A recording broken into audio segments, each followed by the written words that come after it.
Hi friends, welcome to my YouTube channel. ఈ చెట్టు చూసారా? ఎక్కడన్నా చూసారు ఈ చెట్టుని? చూడండి, వీటిని శంకు పూలు అంటారు. శంకు పూల చెట్టు ఇది. ఈ చెట్టు అంటే శివయ్యకి చాలా ఇష్టం ఈ పూలు అంటే. శంకు పూల చెట్టు ఎంత బాగా పూసాయో చూడండి పూలు. మేము మా గార్డెన్లోని ఈ చెట్టుని పెంచుకుంటున్నాం. చూడండి, ఈ చెట్టు పూలు దేవుడికే కాదు, ఇవి చాలా ఆయుర్వేదిక్గా చాలా విధాలుగా మనకు ఉపయోగపడతాయి ఈ పూలు. చూడండి ఎంత బాగా అల్లుతుంది ఈ చెట్టు. మేమైతే 2 years అయింది ఈ చెట్టు వేసి. ఈ చెట్టు వేసిన తర్వాత చాలామంది అడిగారు, పక్కన చెట్లు వచ్చాయా, చెట్లు వచ్చాయా, ఉంటే మాకు ఇవ్వండి అని. కానీ అదేందో కానీ అస్సలు ఒక్క చెట్టు కూడా రాలేదు ఇప్పటికి.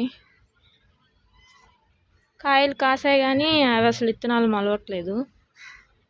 మేబీ ఈ చెట్టుకి ఇష్టం లేదేమో ఎవరింటికైనా వెళ్ళడానికి. మేము కూడా ఇంకా సైలెంట్ అయిపోయాం. మా ఇంటి పక్కన రాములవారి స్వామి గుడి ఉంది. ఆ గుడిలో వేద్దామన్నా ఒక చెట్టు కూడా రాలేదు. నెక్స్ట్ వీడియోలో మీకు ఈ పూలు దేనికి ఉపయోగపడతాయి అన్నీ చెప్తాను. Okay guys, bye.